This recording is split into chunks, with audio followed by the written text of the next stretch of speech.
Assalamualaikum warahmatullahi wabarakatuh. Jumpa lagi dengan saya Widya Nuryanti, mahasiswa dari Politeknik Negeri Cilacap, program studi Sarjana Terapan Teknik Pengendalian Pencemaran Lingkungan. Pada kesempatan kali ini, di sini saya akan menyampaikan beberapa materi tentang mata kuliah biokimia.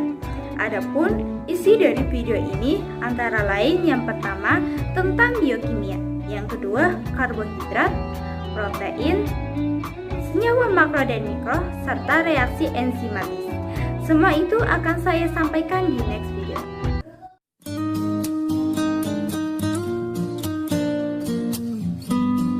Pengertian biokimia. Biokimia itu sendiri merupakan kata yang berasal dari bahasa Yunani, yaitu kata bios yang artinya kehidupan dan kata chemis yang artinya kimia.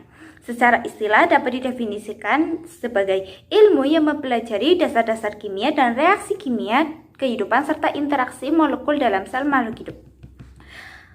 Maka biokimia merupakan salah satu cabang ilmu kimia yang mempelajari tentang makhluk hidup. Secara tidak langsung, biokimia merupakan salah satu disiplin ilmu dari kimia organik dan sains biologi.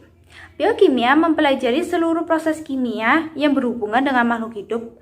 Lebih dari 40 tahun, biokimia berhasil menjelaskan proses hidup yang merupakan bahasan khusus dari bidang botanik kedokteran. Adapun ruang lingkup dari biokimia antara lain yaitu biokimia tanaman, biokimia ternak, kedokteran, biokimia gizi atau pakan ternak, dan lain-lain. Yang ketiga, peranan biokimia dalam kehidupan. Biokimia tidak dapat dipisahkan dari kehidupan manusia. Peran besar biokimia telah mampu merubah kehidupan manusia menjadi lebih baik dalam berbagai bidang seperti bidang kedokteran, bidang farmasi, bidang kesehatan, peternakan, pertanian, dan pangan. Adapun penemuan-penemuan dari berbagai bidang tersebut antara lain yaitu penemuan pada bidang kesehatan, kedokteran, farmasi berupa penemuan berbagai macam vaksin, penemuan berbagai macam pengobatan penyakit kanker, penemuan pengobatan obat HIV, produksi insulin manusia, serta produksi antibiotik. Yang kedua, penemuan pada bidang pertanian. Penemuan berbagai tanaman unggul, yaitu berupa kapas transgenik, jagung manis Thailand, durian Bangkok, beras yang mengandung beta-karoten, tomat tahan simpan, pupuk organik, dan lain-lain. Adapun penemuan pada bidang peternakan berupa peternakan ternak unggul. Yang keempat, penemuan bidang pangan berupa pembuatan keju, yogurt, Yakult, kecap, tempe, nata de coco, tepung modifikasi, dan produksi asam amino esensial. Yang terakhir, penemuan pada bidang vitamin berupa produksi enzim pangan seperti produksi amilase, lipase, selulase, silanase, dan inulinase.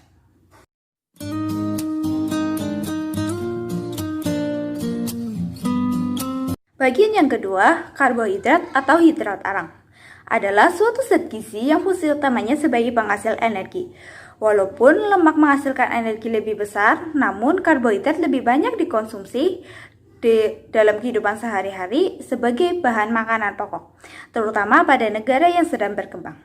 Karbohidrat biasanya didefinisikan sebagai polihidroksida, aldehida, dan keton, atau zat yang dihidrolisis menghasilkan polihidroksida, aldehida, dan keton. Karbohidrat biasa disebut juga sebagai hidrat arang, sakarida, atau gula. Karbohidrat berarti karbon yang terhidrat. Rumus umumnya yaitu CH2O kali Y. Molekul karbohidrat terdiri atas atom-atom karbon, oksigen, dan hidrogen. Jumlah atom hidrogen dan oksigen merupakan perbandingan antara 1:2, seperti pada molekul air. Sebagai contoh, molekul glukosa mempunyai rumus kimia C6H12O6, sedangkan rumus sukrosa adalah C11H22O11. Pada glukosa tampak bahwa jumlah atom hidrogen berbanding jumlah atom oksigen ialah 12:6, sedangkan pada sukrosa 22:11. Pada senyawa yang termasuk karbohidrat terdapat gugus fungsi yaitu gugus OH, gugus aldehida, atau gugus keton. Struktur karbohidrat selain mempunyai hubungan dengan sifat kimia yang ditentukan oleh gugus fungsi, ada pula hubungan dengan sifat fisika. Dalam hal ini yaitu aktivitas optik. Penggolongan karbohidrat yang beserta turunannya yang pertama yaitu monosakarida. Monosakarida merupakan karbohidrat yang paling sederhana karena monosakarida tidak dapat lagi dihidrolisis menjadi gula yang lebih sederhana. Kebanyakan monosakarida disintesis dari senyawa sederhana pada proses yang dinamakan gluconeogenesis. Contoh monosakarida adalah glukosa, fruktosa, galaktosa, dan ribosa. Secara struktur kimia, monosakarida adalah aldehida atau polihidroksida keton. Monosakarida dapat dikelompokkan berdasarkan tipe-tipe gugus karbonilnya dan jumlah atom karbonnya. Yang pertama yaitu jika gugus karbonil monosakarida sebuah aldehida, maka dinamakan aldosa. Jika gugus karbonil monosakarida sebuah keton, maka dinamakan ketosa. Aldosa dengan 3-7 atom karbon berturut-turut dinamakan aldotriosa, aldotetrosa, aldopentosa, aldoheksosa, dan aldoheptosa. Ketosa dengan 3-7 atom karbon berturut-turut dinamakan ketotriosa, ketotetrosa, ketotpentosa, ketotheksosa, dan ketotheptosa. Turunannya yaitu terdapat banyak turunan monosakarida, di antaranya seger fosfat, dioksid sugar, amino sugar, sugar alkohol, dan sugar eksid. Yang kedua, disakarida. Disakarida terbentuk ketika karbon anomerik dari satu molekul monosakarida berinteraksi dengan satu dari beberapa gugus hidroksil molekul monosakarida lainnya. Interaksi ini membentuk ikatan kovalen yang dinamakan ikatan glikosida. Dengan demikian, maltosa masih mempunyai hemiasetal. Disakarida yang paling umum ditemui adalah maltosa, selobiosa, laktosa, dan sukrosa. Berikut penjelasannya. Maltosa adalah disakarida yang dilepaskan selama hidrolisis patik. Maltosa disusun oleh dua molekul D-glukosa yang dihubungkan oleh ikatan alfa-glikosidik. Ikatan alfa-glikosidik menghubungkan C1 dari suatu residu dengan atom oksigen yang terikat pada C4 dari suatu residu kedua. Oleh sebab itu, maltosa biasanya disebut juga sebagai alfa-D-glucopinosil. Yang kedua, selobiosa adalah dimerglukosa. Selobiosa adalah disakarida yang berulang pada struktur selulosa, suatu polisakarida tanaman. Selobiosa dilepaskan selama hidrolisis selulosa. Perbedaan antara maltosa dan selobiosa adalah pada ikatan glikosidiknya. Pada selobiosa adalah beta, sedangkan pada maltosa adalah alfa.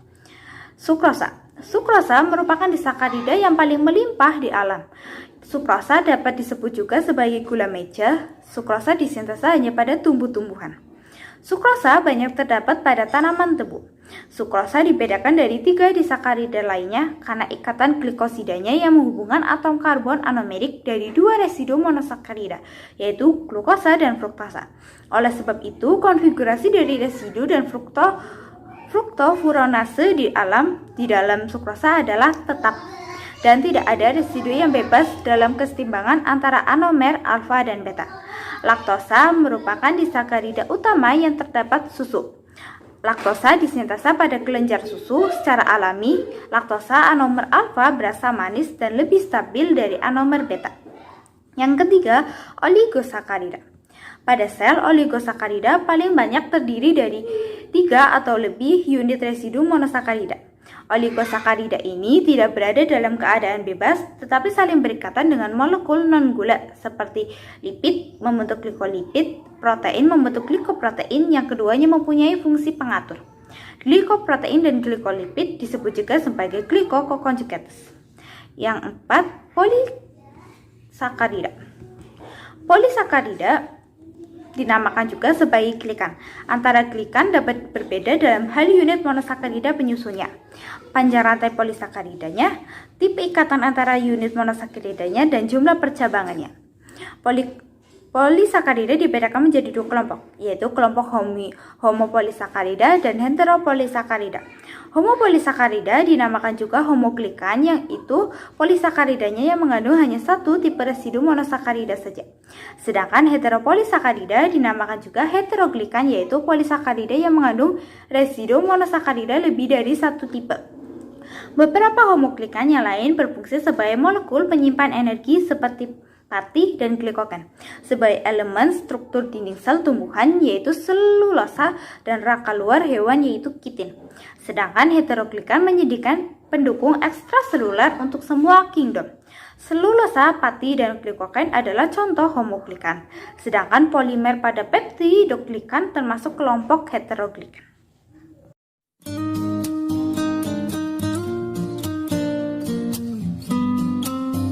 Bagian yang ketiga adalah protein.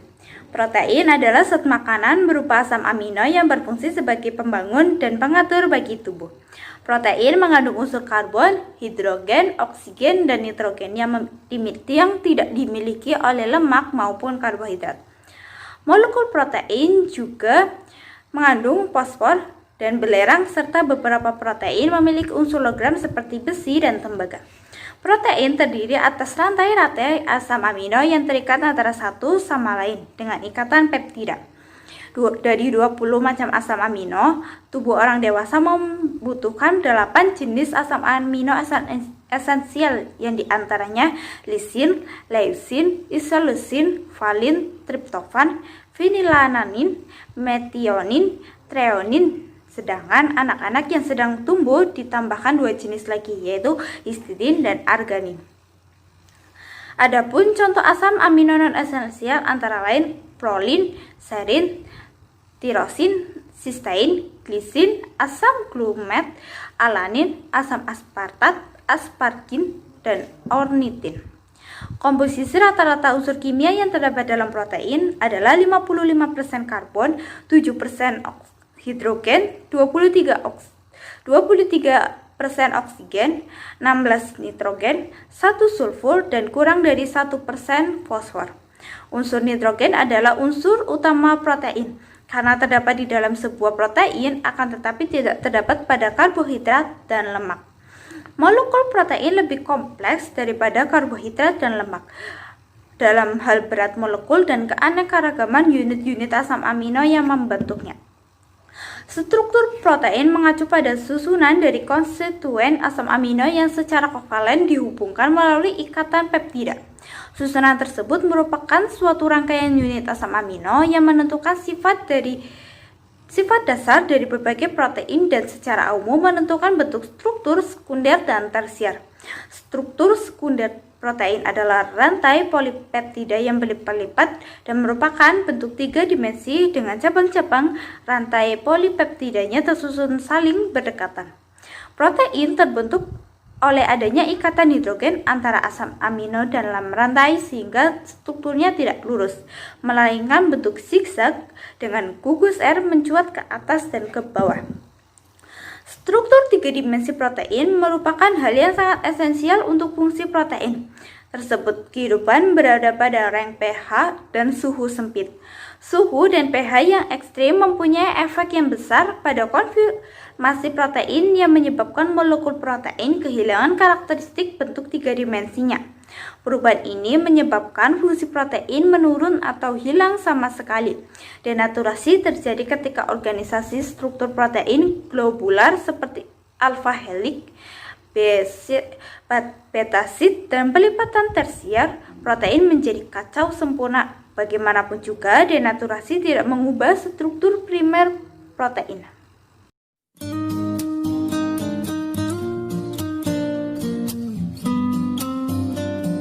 Pada bagian yang keempat, yaitu senyawa makro dan mikro. Pertumbuhan tanaman tidak hanya dikontrol oleh faktor internal saja, tetapi juga ditentukan oleh faktor eksternal. Salah satu faktor eksternal tersebut adalah unsur hara esensial. Unsur hara esensial adalah unsur-unsur yang diperlukan bagi pertumbuhan tanaman. Berdasarkan jumlah yang diperlukan, kita mengenal adanya unsur hara makro dan unsur hara mikro. Unsur hara makro diperlukan tanaman dalam jumlah yang relatif lebih besar antara 0,5 sampai 3%. Sedangkan unsur hara mikro diperlukan oleh tanaman dalam jumlah yang relatif lebih kecil dan hanya beberapa ppm saja. Yang unsur hara tersebut yaitu yang pertama, unsur hara makro. Unsur hara makro adalah unsur hara yang diperlukan tanaman dalam jumlah yang relatif lebih besar. Unsur hara tersebut meliputi unsur hara nitrogen. Nitrogen sangat berperan dalam pembentukan sel, tanaman, jaringan, dan organ tanaman. Nitrogen memiliki fungsi utama sebagai bahan sintesis klorofil, protein, dan asam amino. Oleh karena itu, unsur nitrogen diperlukan tanaman dalam jumlah yang relatif lebih besar. Fosfor. Fosfor merupakan komponen penyusun dari berbagai enzim, protein, ATP, RNA, dan DNA. ATP penting untuk transfer energi, sedangkan RNA dan DNA menentukan sifat genetik dari tanaman. Yang selanjutnya, kalium. Kalium berperan sebagai pengatur proses fisiologi tanaman seperti fotosintesis, akumulasi, translokasi, transportasi karbohidrat, membuka dan menutupnya stomata, atau mengatur distribusi air dalam jaringan dan sel. Kekurangan unsur ini menyebabkan daun mirip terbakar dan akhirnya berguguran. Selanjutnya, magnesium. Magnesium adalah aktivator yang berperan dalam transportasi energi beberapa enzim di dalam tanaman. Unsur ini sangat didominasi keberadaannya di daun, terutama untuk ketersediaan klorofil. Jadi, kecukupan magnesium sangat diperlukan untuk memperlancar proses fotosintesis. Selanjutnya, kalsium. Unsur ini yang paling berperan adalah pertumbuhan sel. Ia merupakan komponen yang menguatkan dan mengatur daya tembus serta merawat dinding sel. Perannya sangat penting pada titik tumbuh akar.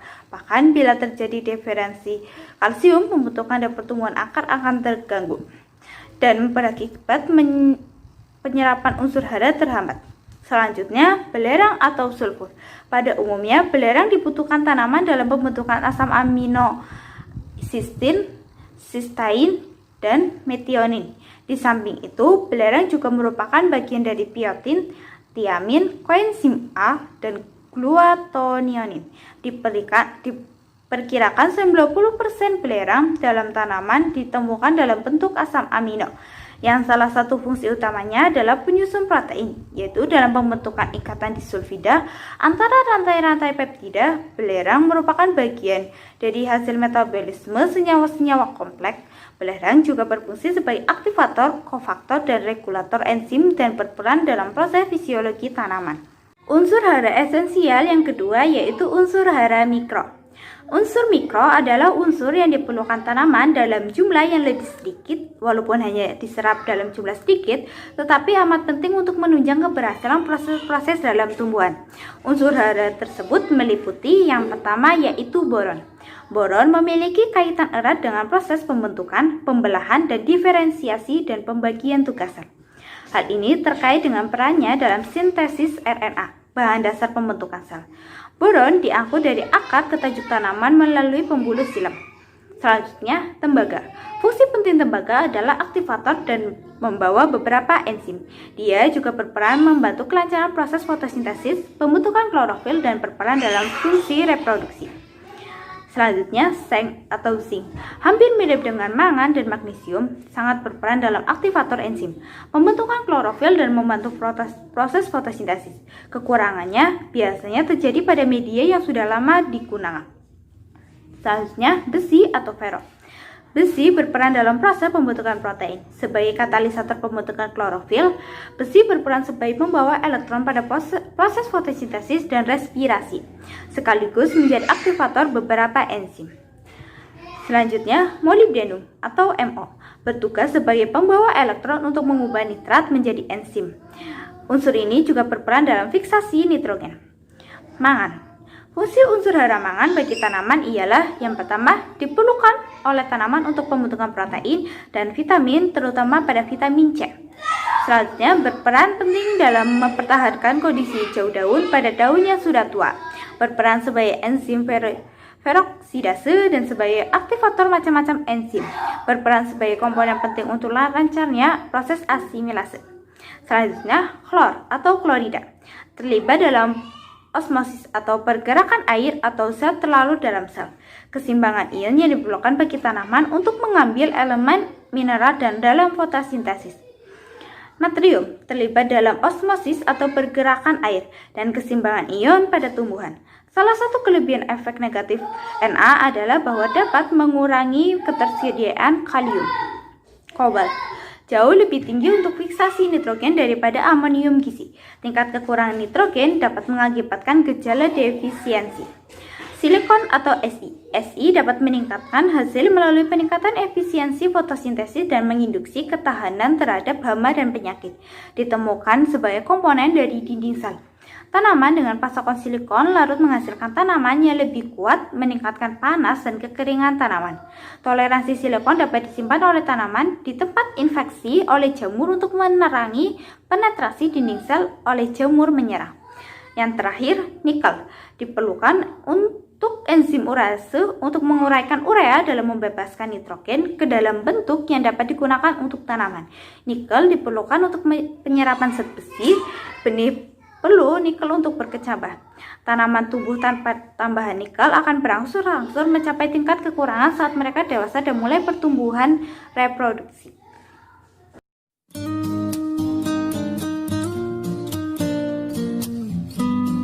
Selanjutnya bagian yang kelima yaitu reaksi enzim. Enzim adalah biokatalisator organik yang dihasilkan organisme hidup di dalam protoplasma yang terdiri atas protein atau suatu senyawa yang berikatan dengan protein. Enzim juga tersusun atas dua bagian. Apabila enzim dipisahkan satu sama lainnya akan menyebabkan enzim tidak akan lagi menjadi aktif. Namun keduanya dapat digabungkan menjadi satu yang disebut dengan holoenzim. Kedua bagian enzim tersebut yaitu apoenzim. Apoenzim adalah bagian protein dari enzim yang bersifat tidak tahan panas dan berfungsi untuk menentukan kekhususan dari enzim. Contohnya, dari substrat yang sama dapat menjadi senyawa yang berlainan. Hal ini tergantung dari enzimnya. Yang kedua, koenzim. Koenzim disebut juga sebagai gugus prostetik. Apabila terikat sangat erat pada apoenzim, akan tetapi koenzim tidak begitu erat dan mudah dipisahkan dari poenzim. Sifat-sifat dari enzim. Enzim hanya mengubah kecepatan reaksi, enzim hanya bekerja secara spesifik, enzim merupakan protein, enzim diperlukan dalam jumlah yang sedikit, enzim bekerja secara bolak-balik, enzim dipengaruhi oleh faktor lingkungan. Enzim memiliki beberapa fungsi yang amat penting bagi manusia. Misalkan dalam metabolisme tubuh terjadi serangkaian reaksi-reaksi yang saling berhubungan yang bertujuan baik untuk memperoleh energi dari makanan maupun biosintesis kerjasama senyawa-senyawa penting tubuh. Disinilah enzim berperan mengontrol untuk membantu beribu bahkan berjuta-juta reaksi kimia yang terjadi dalam tubuh manusia setiap harinya. Contohnya, saat seseorang mencium harumnya masakan dalam hitungan detik, baru akan merasakan bahwa makanan tersebut enak. Lalu seseorang akan mencoba untuk memakan masakan tersebut. Proses penciuman ini, masakan tersebut melibatkan reaksi transduksi yang terjadi di sel saraf hidung yang diteruskan ke otak melalui sinyal-sinyal listrik dari jutaan sel saraf. Selanjutnya terjadi rangsangan ke sistem pencernaan dan berujung pada meningkatnya enzim-enzim pencernaan yang mengakibatkan seseorang menjadi merasa lapar. Reaksi yang beruntun ini dan terjadi sangat cepat ini tidak mungkin terjadi bila dilakukan dalam skala laboratorium walaupun dalam secanggih apapun. Tetapi di dalam makhluk hidup, hal tersebut terjadi secara alamiah karena adanya senyawa protein yang disebut dengan enzim. Selain itu, enzim memiliki tingkat kekhususan yang tinggi terhadap substrat atau bahan dasar dan bekerja pada suhu dan pH yang tidak tinggi sesuai kondisi tubuh. Kekhususan tersebut substrat maksudnya adalah enzim hanya mengkatalis reaksi senyawa tertentu yang memiliki bentuk molekul tertentu. Contohnya, enzim protease hanya mengkatalis reaksi hidrolisis protein menjadi peptida sederhana dan asam amino. Enzim juga memiliki sisi aktif, yaitu bagian enzim yang berfungsi sebagai katalis. Pada sisi ini terdapat gugus prostetik yang diduga berfungsi sebagai elektrofilik sehingga dapat mengkatalis reaksi yang diinginkan. Bentuk sisi aktif sangat spesifik sehingga diperlukan enzim yang spesifik pula. Hanya molekul dengan bentuk tertentu yang dapat menjadi substrat bagi enzim agar dapat bereaksi. Enzim dan substrat harus saling berkomplementer. Cara kerja enzim dapat dijelaskan dengan dua teori, yaitu teori gembok dan teori anak kunci kecocokan yang terinduksi. Yaitu yang pertama teori gembok dan anak kunci, lock and key theory. Enzim dan substrat bergabung bersama membentuk kompleks seperti kunci yang masuk ke dalam gembok. Di dalam kompleks, substrat dapat bereaksi dengan energi aktivasi yang rendah. Setelah bereaksi, kompleks lepas dan melepaskan produk serta membebaskan enzim. Yang kedua, teori kecocokan yang terinduksi, inductive theory. Menurut teori kecocokan yang terinduksi, sifat sisi aktif enzim merupakan bentuk yang fleksibel. Ketika substrat memasuki sisi aktif enzim, bentuk sisi aktif termodifikasi melingkupi substrat membentuk kompleks. Ketika produk sudah lepas dari kompleks, enzim tidak akan lagi menjadi aktif, menjadi bentuk yang lepas, sehingga substrat yang lain kembali bereaksi dengan enzim tersebut. Itulah beberapa materi tentang biokimia. Terima kasih yang telah menyaksikan video saya, semoga bermanfaat. Di sini saya tidak menggurui, tetapi kami sama-sama belajar. Mohon maaf apabila terdapat kesalahan kata, kesalahan ucapan maupun kesalahan tindakan. Sekian dari saya. Wassalamualaikum warahmatullahi wabarakatuh.